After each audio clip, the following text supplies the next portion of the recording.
In this video, I will discuss about pivot table. What's a pivot table?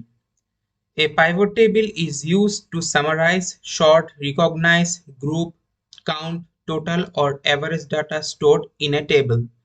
It allows us to transfer columns into rows and rows into columns. It allows grouping by any field, column and using advanced calculation on them. Let's move to the Excel sheet to see a live demonstration. Here you can see on the screen, these are the datas of Rupali Intellect Limited. We have to make a pivot table. So at first we will click insert, then click pivot table. Then we select all the datas and click on here.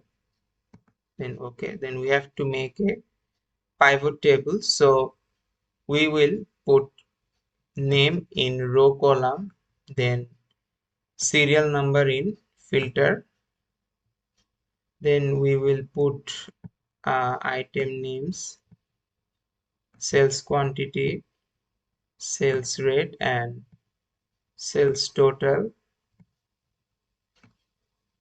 here. So it becomes our pivot table. So in this way you can prepare a pivot table. Thanks for watching.